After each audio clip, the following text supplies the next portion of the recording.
بسم الله الرحمن الرحيم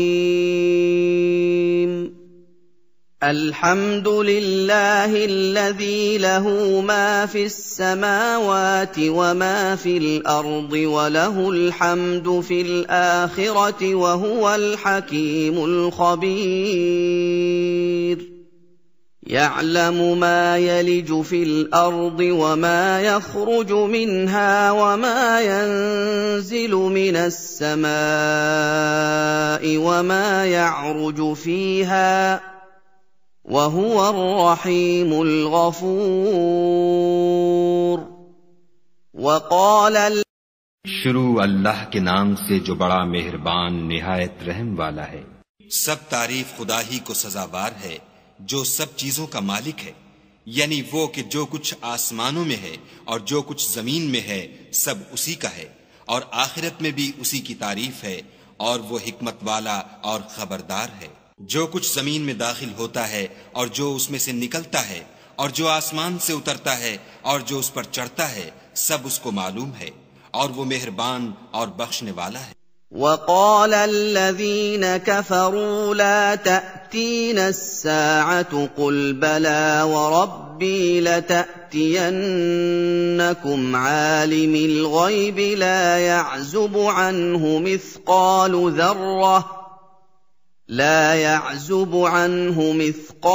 ذرة في السماوات ولا في الأرض ولا أصغر من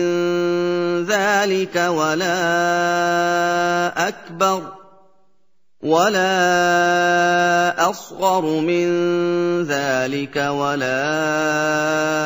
أكبر إلا في كتاب مبين ليجزي الذين آمنوا وعملوا الصالحات أولئك لهم مغفرة ورزق كريم والذين سعوا في آياتنا معاجزين أولئك لهم عذاب من رجز أليم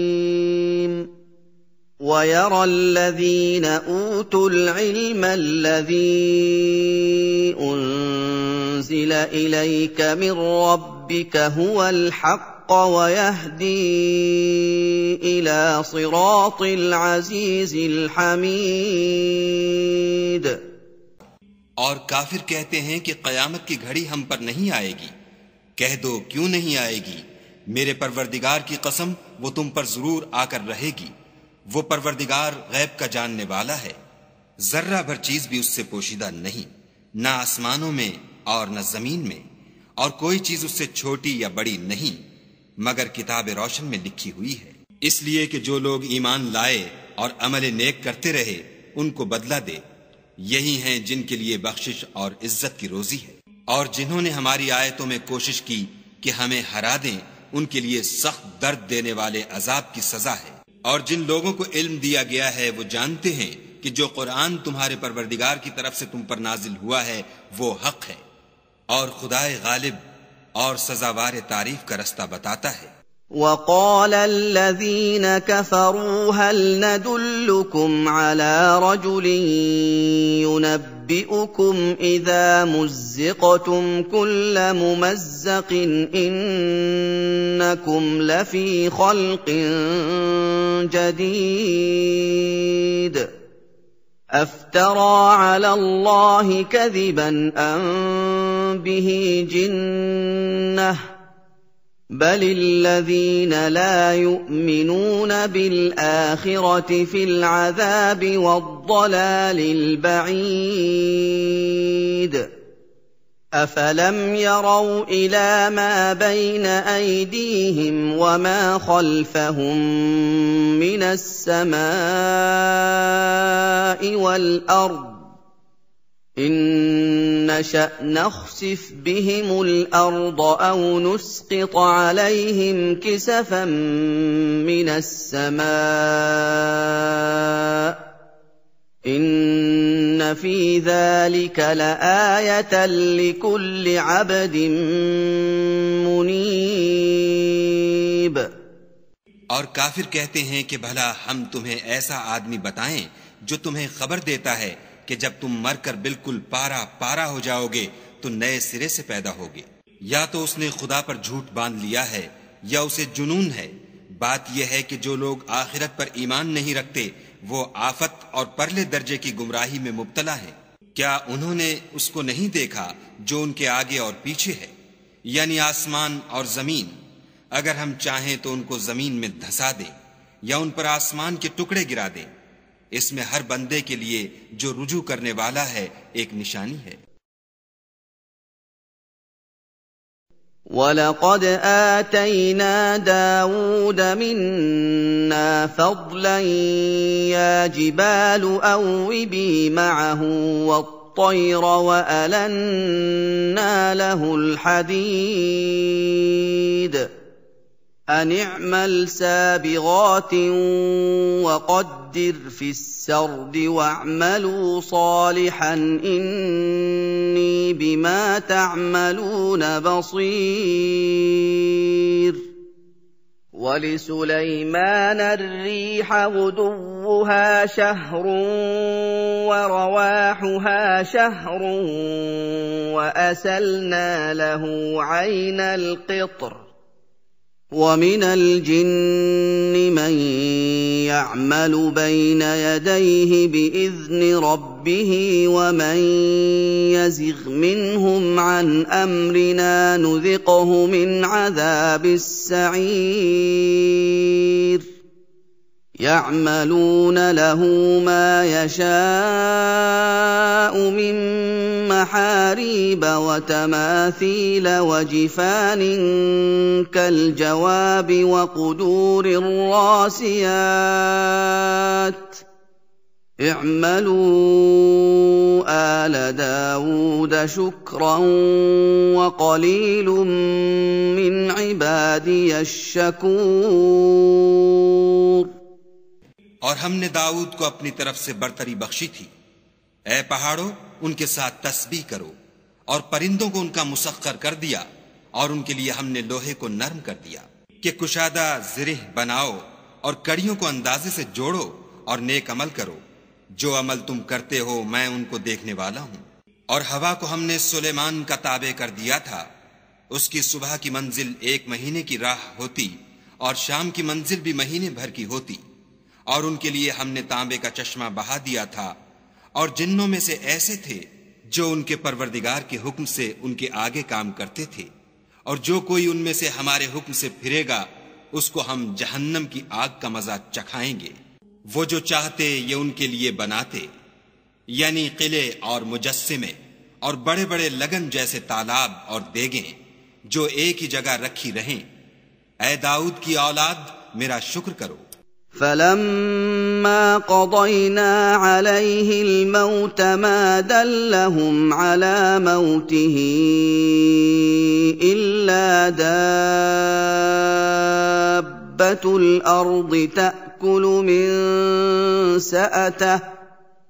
فَلَمَّا خَرَّ تَبَيَّنَتِ الْجِنُّ أَن لَّوْ كَانُوا يَعْلَمُونَ الْغَيْبَ مَا لَبِثُوا فِي الْعَذَابِ الْمُهِينِ لَقَدْ كَانَ لِسَبَإٍ فِي مَسْكَنِهِمْ آيَةٌ جَنَّتَانِ عَن يَمِينٍ وَشِمَالٍ كُلُوا مِن رِّزْقِ رَبِّكُمْ وَاشْكُرُوا لَهُ بَلْدَةٌ طَيِّبَةٌ وَرَبٌّ غَفُورٌ। और मेरे बंदों में शुक्रगुजार थोड़े हैं। फिर जब हमने उनके लिए मौत का हुक्म सादिर किया तो किसी चीज से उनका मरना मालूम न हुआ मगर घुन के कीड़े से जो उनके असा को खाता रहा। जब असा गिर पड़ा तब जिन्नों को मालूम हुआ और कहने लगे कि अगर वो गैब जानते होते तो जिल्लत की तकलीफ में न रहते। अहले सबा के लिए उनके मकाम बूदोबाश में एक निशानी थी, यानी 2 बाग, एक दाहिनी तरफ और एक बाईं तरफ। अपने परवरदिगार का रिज्क खाओ और उसका शुक्र करो। यहाँ तुम्हारे रहने को ये पाकीज़ा शहर है और वहां बख्शने को खुदाए गफ्फार। فأعرضوا فأرسلنا عليهم سيل العرم وبدلناهم بجنتيهم جنتين ذواتي أكل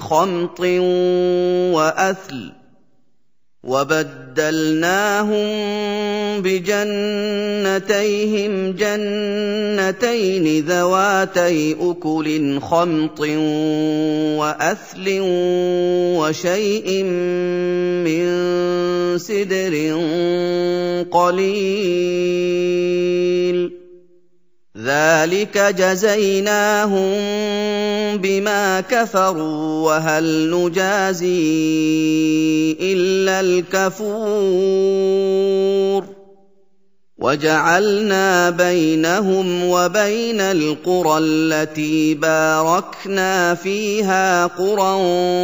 ظاهرة وقدرنا فيها السير سيروا فيها ليالي وأياما آمنين فقالوا ربنا باعد بين أسفارنا وظلموا أنفسهم فجعلناهم أحاديث ومزقناهم كل ممزق إن في ذلك لآيات لكل صبار شكور। तो उन्होंने शुक्रगुजारी से मुंह फेर लिया, बस हमने उन पर जोर का सैलाब छोड़ दिया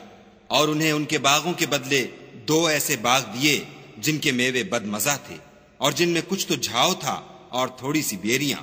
ये हमने उनकी नाशुक्री की उनको सजा दी और हम सजा नाशुक्रे ही को दिया करते हैं। और हमने उनके और शाम में उनकी बस्तियों के दरमियान जिनमें हमने बरकत दी थी एक दूसरे के मुत्तसिल देहात बनाए थे जो सामने नजर आते थे और उनमें आमद और रफ्त का अंदाजा मुकर्रर कर दिया था कि रात दिन बेखौफ और खतर चलते रहो। तो उन्होंने दुआ की कि ऐ परवरदिगार हमारी मुसाफतों में बोध और तूल पैदा कर दे, और उससे उन्होंने अपने हक में जुल्म किया तो हमने उन्हें नाबूद करके उनके अफसाने बना दिए और उन्हें बिल्कुल मुंतशिर कर दिया। इसमें हर साबिर और शाकिर के लिए निशानियां हैं। وَلَقَدْ صَدَّقَ عَلَيْهِمْ إِبْلِيسُ ظَنَّهُ فَاتَّبَعُوهُ إِلَّا فَرِيقًا مِّنَ الْمُؤْمِنِينَ وَمَا كَانَ لَهُ عَلَيْهِم مِّن سُلْطَانٍ إِلَّا لِنَعْلَمَ مَن يُؤْمِنُ بِالْآخِرَةِ مِمَّنْ هُوَ مِنْهَا فِي شَكٍّ وَرَبُّكَ عَلَىٰ كُلِّ شَيْءٍ حَفِيظٌ قُلِ ادْعُوا الَّذِينَ زَعَمْتُم مِّن دُونِ اللَّهِ لَا يَمْلِكُونَ مثقال ذرة في السماوات ولا في الأرض وما لهم فيهما من شرك وما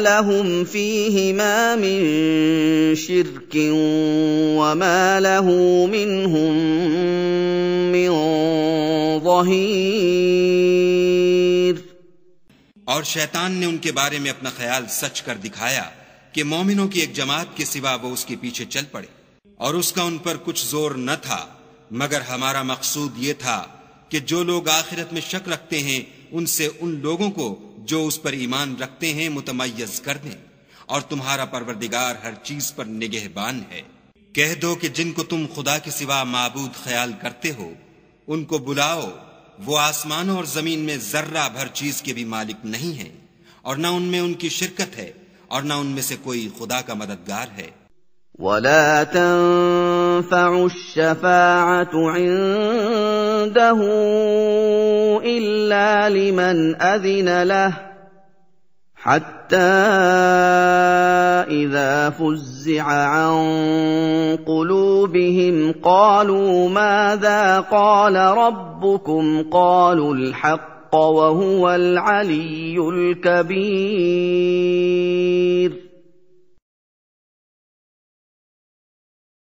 قل من يرزقكم من السماوات والأرض قل الله وإنا أو إياكم لعلى هدى أو في ضلال مبين قل لا تسألون عما أجرمنا ولا نسأل عما تعملون قل يجمع بيننا ربنا ثم يفتح بيننا بالحق وهو الفتاح العليم قل أروني الذين ألحقتم به شركاء كلا بل هو الله العزيز الحكيم और खुदा के यहाँ किसी के लिए सिफारिश फायदा न देगी मगर उसके लिए जिसके बारे में वो इजाजत बख्शे यहां तक कि जब उनके दिलों से इज़्तिराब दूर कर दिया जाएगा तो कहेंगे कि तुम्हारे परवरदिगार ने क्या फरमाया है फरिश्ते कहेंगे कि हक फरमाया है और वो आली रुतबा और गिरामी कद्र है पूछो कि तुमको आसमानों और जमीन से कौन रिज्क देता है कहो कि खुदा और हम या तुम या तो सीधे रस्ते पर हैं या सरीह गुमराही में कह दो कि न हमारे गुनाहों की तुमसे पुरसिश होगी और न तुम्हारे आमाल की हमसे पुरसिश होगी कह दो कि हमारा परवरदिगार हमको जमा करेगा फिर हमारे दरमियान इंसाफ के साथ फैसला कर देगा और वो खूब फैसला करने वाला और साहिबे इल्म है कहो कि मुझे वो लोग तो दिखाओ जिनको तुमने शरीके खुदा बनाकर उसके साथ मिला रखा है وما أرسلناك إلا كافة للناس بشيرا ونذيرا ولكن أكثر الناس لا يعلمون ويقولون متى هذا الوعد إن كنتم صادقين قل لكم ميعاد يوم لا تستأخرون عنه ساعة ولا تستقدمون وقال الذين كفروا لن نؤمن بهذا القرآن ولا بالذي بين يديه ولو ترى إذ الظالمون موقوفون عند ربهم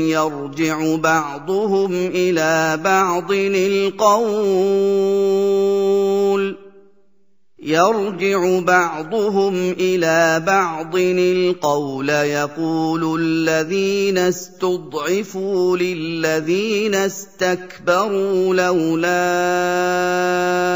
أنتم لكنا مؤمنين कोई नहीं बल्कि वही अकेला खुदा गालिब और हिकमत वाला है और ए मोहम्मद सल्लल्लाहु अलैहि वसल्लम हमने तुमको तमाम लोगों के लिए खुशखबरी सुनाने वाला और डराने वाला बनाकर भेजा है लेकिन अक्सर लोग नहीं जानते और कहते हैं अगर तुम सच कहते हो तो ये कयामत का वादा कब वुकू में आएगा कह दो कि तुमसे एक दिन का वादा है जिससे ना एक घड़ी पीछे रहोगे ना आगे बढ़ोगे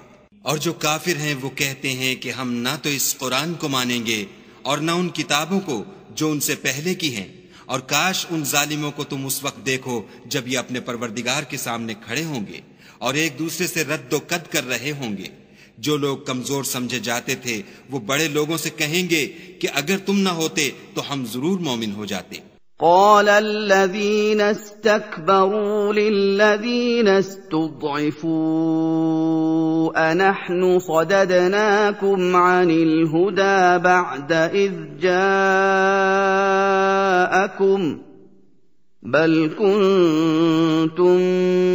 مجرمين وقال الذين استضعفوا للذين استكبروا بل مكر الليل والنهار إذ تأمروننا أن نكفر بالله بل مكر الليل والنهار إذ تأمروننا أن نكفر بالله ونجعل له أندادا وأسروا الندامة لما رأوا العذاب وجعلنا الأغلال في أعناق الذين كفروا هل يجزون إلا ما كانوا يعملون وما أرسلنا في قرية من نذير إلا قال مترفوها إنا بما أرسلتم به كافرون। बड़े लोग कमजोरों से कहेंगे कि भला हमने तुमको हिदायत से जब वो तुम्हारे पास आ चुकी थी रोका था? नहीं, बल्कि तुम ही गुनाहगार थे। और कमजोर लोग बड़े लोगों से कहेंगे नहीं, बल्कि तुम्हारी रात दिन की चालों ने हमें रोक रखा था जब तुम हमसे कहते थे कि हम खुदा से कुफ्र करें और उसका शरीक बनाएं, और जब वो अजाब को देखेंगे तो दिल में पशीमान होंगे और हम काफिरों की गर्दनों में तौक डाल देंगे। बस जो अमल वो करते थे उन्हीं का उनको बदला मिलेगा। और हमने किसी बस्ती में कोई डराने वाला नहीं भेजा मगर वहां के खुशहाल लोगों ने कहा कि जो चीज तुम देकर भेजे गए हो हम उसके कायल नहीं। وقالوا نحن أكثر أموالا وأولادا وما نحن بمعذبين قل إن ربي يبسط الرزق لمن يشاء ويقدر ولكن أكثر الناس لا يعلمون وما أموالكم ولا أولادكم بالتي تقربكم عندنا زلفى إلا من آمن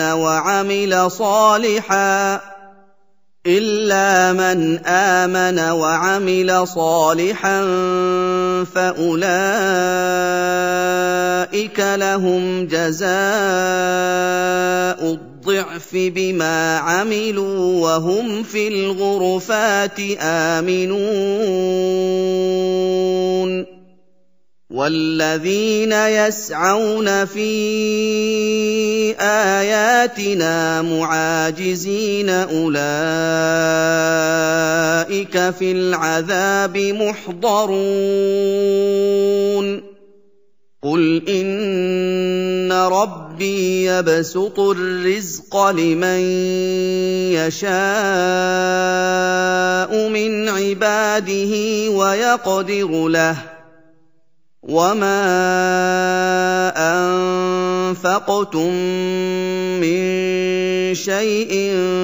فهو يخلفه وهو خير الرازقين। और ये भी कहने लगे कि हम बहुत समाल और औलाद रखते हैं और हमको अजाब नहीं होगा। कह दो कि मेरा रब जिसके लिए चाहता है रोजी फराख कर देता है और जिसके लिए चाहता है तंग कर देता है, लेकिन अक्सर लोग नहीं जानते। और तुम्हारा माल और औलाद ऐसी चीज नहीं कि तुमको हमारा मुकर्रब बना दें। हाँ, हमारा मुकर्रब वो है जो ईमान लाया और अमल नेक करता रहा। ऐसे ही लोगों को उनके आमाल के सबब दुगना बदला मिलेगा और वो खातिर जमा से बाला खानों में बैठे होंगे। जो लोग हमारी आयतों में कोशिश करते हैं कि हमें हरा दें, वो अजाब में हाजिर किए जाएंगे। कह दो कि मेरा परवरदिगार अपने बंदों में से जिसके लिए चाहता है रोजी फराह कर देता है और जिसके लिए चाहता है तंग कर देता है, और तुम जो चीज खर्च करोगे वो उसका तुम्हें एवज देगा। वो सबसे बेहतर रिज्क देने वाला है। وَيَوْمَ يَحْشُرُهُمْ جَمِيعًا ثُمَّ يَقُولُ لِلْمَلَائِكَةِ أَهَٰؤُلَاءِ إِيَّاكُمْ كَانُوا يَعْبُدُونَ قالوا سبحانك أنت ولينا من دونهم بل كانوا يعبدون الجن أكثرهم بهم مؤمنون فاليوم لا يملك بعضكم لبعض نفعا ولا ضرا ونقول للذين ذوقوا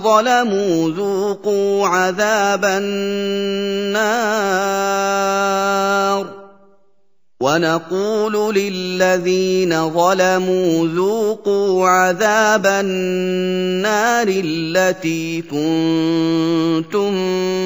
بها تكذبون وَإِذَا تُتْلَىٰ عَلَيْهِمْ آيَاتُنَا بَيِّنَاتٍ قَالُوا مَا هَٰذَا إِلَّا رَجُلٌ يُرِيدُ أَن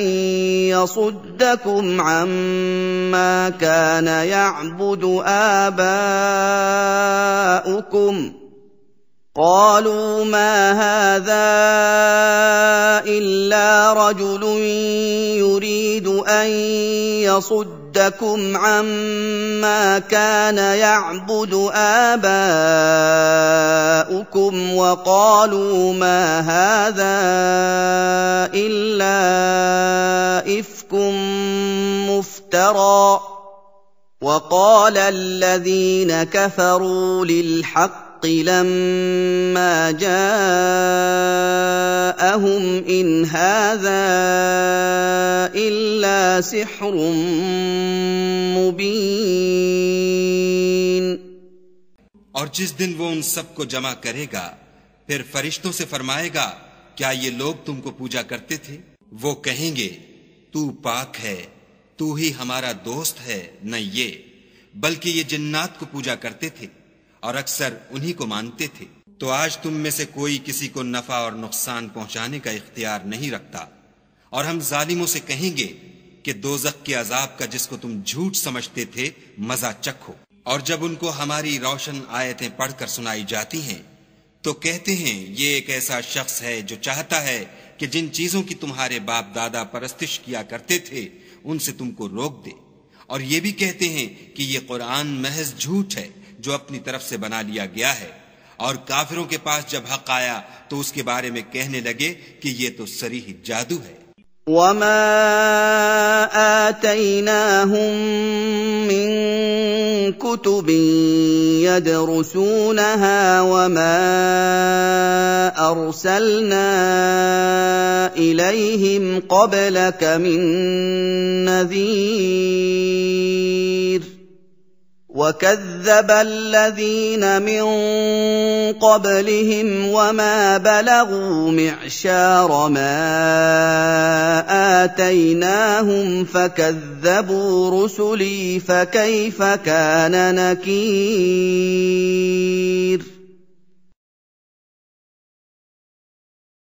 قُلْ إِنَّمَا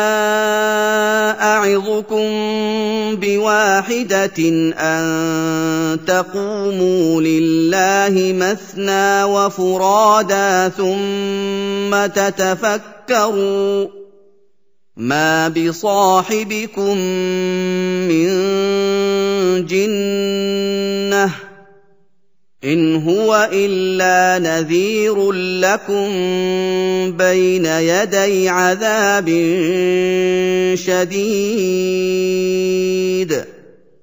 और हमने ना तो उन मुशरिकों को किताबें दी जिनको ये पढ़ते हैं, और न तुमसे पहले उनकी तरफ कोई डराने वाला भेजा, मगर उन्होंने तकजीब की। और जो लोग उनसे पहले थे उन्होंने तकजीब की थी, और जो कुछ हमने उनको दिया था ये उसके 10वें हिस्से को भी नहीं पहुंचे। तो उन्होंने मेरे पैगंबरों को झुटलाया, सो मेरा अजाब कैसा हुआ। कह दो कि मैं तुम्हें सिर्फ एक बात की नसीहत करता हूं कि तुम खुदा के लिए दो दो और अकेले अकेले खड़े हो जाओ, फिर गौर करो तुम्हारे रफीक को मुतलक सौदा नहीं, वो तो तुमको अजाब सख्त के आने से पहले सिर्फ डराने वाले हैं। कुल मा सअलतुकुम मिन अजरिन फहुव लकुम इन अजरिय इल्ला अला अल्लाहि व हुव अला कुल्लि शैइन शहीद। कुल इन्न रब्बी यक़ज़िफ़ु बिल्हक़्क़ि अल्लामुल ग़ुयूब। कुल जाअल हक़्क़ु वमा युबदिउल बातिलु वमा युईद। कुल इन ضللtu فإنما أضل على نفسي وإن اهتديت فبما يوحي إلي ربي إنه سميع قريب। कह दो कि मैंने तुमसे कुछ सिला मांगा हो तो वो तुम्हारा मेरा सिला खुदा ही के जिम्मे है, और वो हर चीज से खबरदार है। कह दो कि मेरा परवरदिगार ऊपर से हक उतारता है और वो गैब की बातों का जानने वाला है। कह दो कि हक आ चुका,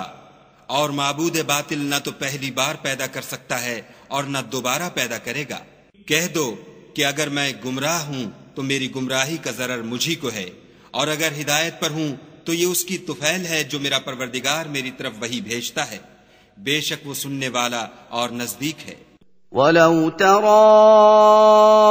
इज़ फ़ज़िअू फ़ला फ़ौत वउख़िज़ू मिन मकानिन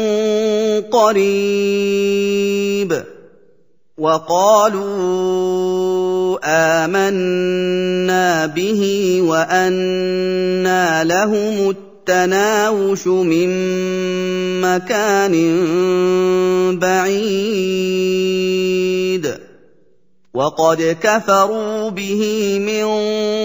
क़ब्लु वयक़ज़िफ़ून बिलग़ैब मिन मकानिन बईद वहील बैनहुम वबैन मा यश्तहून कमा फ़ुइल बिअश्याइहिम मिन क़ब्ल इन्नहुम कानू फ़ी शक्किन मुरीब। और काश तुम देखो जब ये घबरा जाएंगे तो अजाब से बच नहीं सकेंगे और नजदीक ही से पकड़ लिए जाएंगे, और कहेंगे कि हम इस पर ईमान ले आए, और अब इतनी दूर से उनका हाथ ईमान के लेने को क्यों कर पहुंच सकता है। और पहले तो इससे इनकार करते रहे और बिन देखे दूर ही से जन के तीर चलाते रहे, और उनमें और उनकी ख्वाहिश की चीजों में पर्दा हायल कर दिया गया, जैसा कि पहले उनके हम जिन्सों से किया गया। वो भी उलझन में डालने वाले शक में पड़े हुए थे।